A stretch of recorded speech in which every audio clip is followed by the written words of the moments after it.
see it. Okay, so here we are with our friend Clyde, aka Clyde Creates, aka oh shit.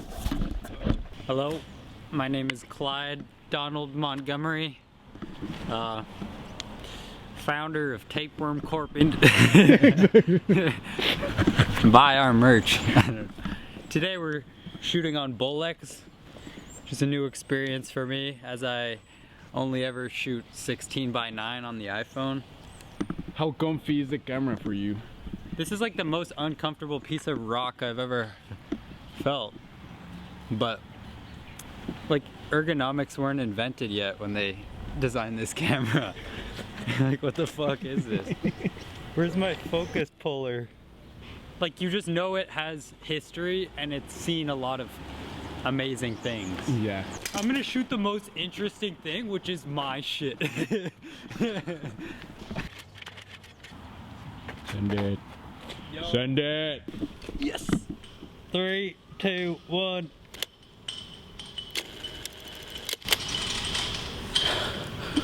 How did that feel? God damn. God, that felt amazing. I don't know. It does feel pretty good. Moving on. I just popped the 30, now I'm out of my body. Offset on set. Got a Glock 19 if they really wanna chime me at a gang sound and that, but they ain't down to catch a homie. Once I step up in the phone, she got the bitch up all up on me. I'm a bougie ass nigga, I don't really fuck with Tommy. All these boys, they be happy, guaranteed they never saw me. Got the fork in the family, got me moving like a zombie. Yeah, my bitch said she gon' leave me cause I only care about money. Most of niggas can't relate. Did you have time to focus and frame or something? Not really. It's just like more intentional. Hello. Do you guys sell samosas? No. Oh, okay. No samosa? It looks crazy. Like, I can't see anything. That was just one.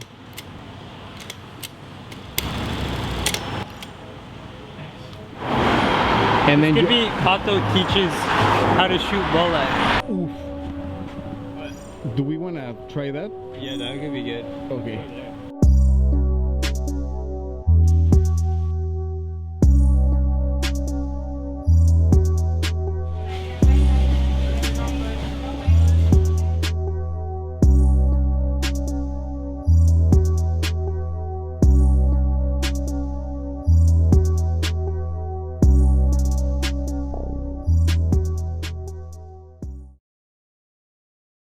Now that,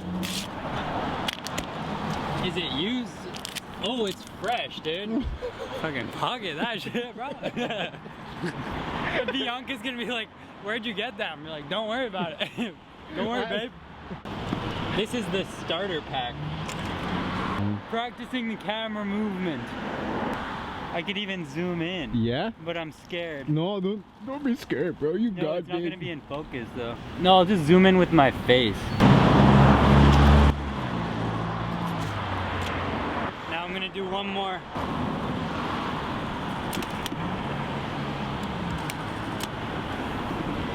Now we're gonna do some tech shit.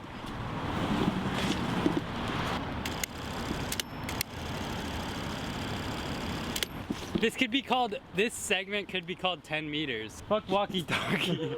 I'm just gonna say this while Clyde is over there. It's really hard to keep up with him. I like to eat and sit down, but he doesn't mind it. He's on the go. This almost looks like a grave for this tree to fall into. Like, we could cut it down right there and it would fall directly into its casket.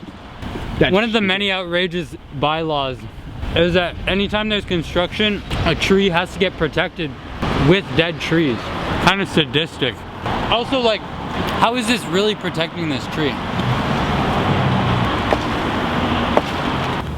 Shout out to Jaime Casillas for giving us this beautiful camera. Also to Kira, Noel, Ben, Arturo, Evelina, Mitch, Cam, Cami, Pau, Oscar, I think Nasty as well.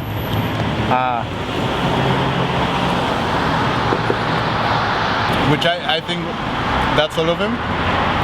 help raise money to bring this back to life. So we Here, could, you should we could shoot do this. this. This is a form of street art that my friend Joel is actually, I'm kind of just stealing his style, but it's kind of a form of like using ready-made objects that are already on the street, altering them, and then just leaving. So it's kind of like, he does a lot of shit with cones. So we could do a video of setting it up and then leaving it.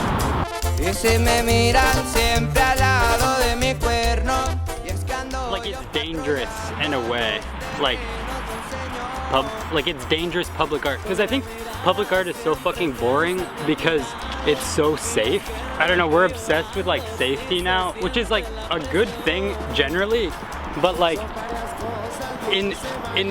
in order for a piece of public art to get made, it's like decided by a committee that's usually, it's a building and they get 2% of their budget for the building that they have to put towards public art. So it's very much like, oh, just fucking make whatever. And it ends up being these like, the public art can't offend anyone, it like has to hit all these rules and like, I don't know, it's just like Boring? Yeah, boring and like super bureaucratic, which is like art shouldn't be bureaucratic necessarily. It should be just like an expression that happens.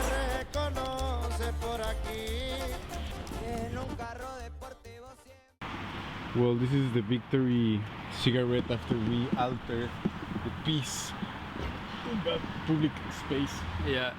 I like how I was supposed to be filming and then it turned, we assumed our roles. Exactly. That role reversal. Collaboration. That's his language that he developed, and now I'm stealing it. Yeah, I'm not stealing it, but it's like, I feel like it's a local movement. Yeah. Vancouver art movement. We basically just did a public art piece in 15 minutes with zero budget.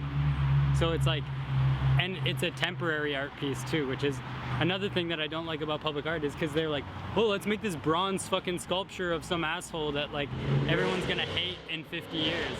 Like, I don't know, like I think there's good public art that's lasts a long time, but I think it's pretty rare. And no one's gonna give a fuck about it, because it's like, public art also has zero context. I like art that has a context, or I like art that you can like, instantly it has to be like, oh, what the fuck?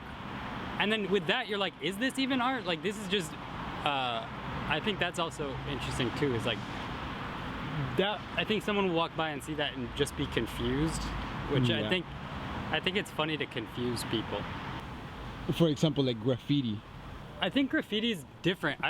I see graffiti as, well, a lot of graffiti is for graffiti artists, like, and I think that's kind of cool in its own way, because it's like, fuck it, we're like taking this wall of the city, and other people that don't do graffiti can enjoy it, but I think a lot of times it's like this ecosystem, this like niche ecosystem that's who's enjoying it and that's who's interested by it, and it's like this subculture that likes it. So like, I mean, like this stuff, for example, like, I think that does make the space more interesting. Like if that wasn't there, that would suck. I don't know, dude. I don't know what I'm saying. I think it makes the space be more alive. Yeah, it alive. reminds you that there are individuals who like also want and also care about how the city's looking for, or something like that. Yeah. And they just take it into their own hands, and they're just like, okay, I'm just gonna like fucking bomb this, put my effort, my money, money, and my shit at risk, which is like your legal status or whatever, you can get fined and shit. But they're like, I'm still gonna do it because, I don't know, they're like giving something to the city. Yeah. And it's also, I think it's funny to give something to the city that the city doesn't want. Yeah, like necessarily. exactly. Because like, I think that's what a lot of public art is too, is like giving something to the city that, I don't know, like, it's just said that we want it, but like, only a small group of people actually want it. Yeah. But I think that's also kind of interesting. It's like, it doesn't have to be for everyone. Like, and I think when public art gets made, they're like trying to think about, it's such a broad context of just like, yes, people have to like this or like not be offended by this. But like graffiti art's different. It's like, most people aren't gonna like this. Yeah. For example, I don't think people are gonna enjoy that. Yeah. Like these names, they're not. Even though like I personally do, and I personally like know what it is, or not. It's not that I know what it is, but like I know what it you takes know, like to do that. you know the history of like Hoser and like Hoser got canceled and Hoser like got canceled, Hoser gets up everywhere, and then you maybe you know whatever the like. Do you know these people's tags? I know Porsche, yeah, I've seen him. Howdy and Only, they always tag together, those two guys. And you can like a lot of these like writers that I know from Canada, they really like to do like graffiti with only like rust oleum, which is like just the conventional Home Depot paint. And as you can see, it has like really like skinny lines. Yeah. You know, and like for graffiti sometimes people use like fat caps so they can like feel it quicker, but these people don't, these guys don't care. They're just gonna stay here for like as long as they need to, just to fill this up. And that kind of like, that speaks about like, okay, this guy took longer, he took more risk, and like, Yeah. you know, and like probably they steal their paint. Right. Because that paint is actually more expensive than regular paint. But then you have like the fucking Pantera Rosa, the Pink Panther. Yeah. Like I think people will enjoy that because we all know who that is, you know? Yeah. That it is trespassing. Like a lot of and it tells a story of like, oh my god, someone had to fucking climb a building to get up here. Also, I also really enjoy, like I have a series on my phone of painted over tags, and I think I really like that story that it shows of like this kind of war, because there's a war between graffiti artists, like tagging over people and like saying toy and shit, but then there's also the war of the city, which is like, and Vancouver is like in an especial war right now because they're like giving like the community free like gray paint to paint over tags. Are they giving free? They did a couple of those where, like city cleanup days where they like just like provided people with a bunch of paint to go paint over tag. Oh, we really don't like the look of all this shit, so let's make it look like let's put all these like shitty Monets or whatever the fuck. I can't remember the artist, but It's really funny because that guy over there, his tag is Monet. oh yeah. But you were talking about like Monet, Monet, the the art- expressionist or yeah. impressionist. Which is painter. also interesting though, because I think Monet, the expressionist, I need to make sure that's the right guy, but paints these squares that are like kind of blurry and shit. So it's kind of funny that there is also a graffiti artist named Monet, and then Monet's tags could potentially get covered up with a gray rectangular square which like references Monet. Like the real Monet. The real Monet. Or wait, but I need to look up because then I just sound like a fucking idiot if I am not. It's not Monet. It's not Monet. No. Mark Rothko.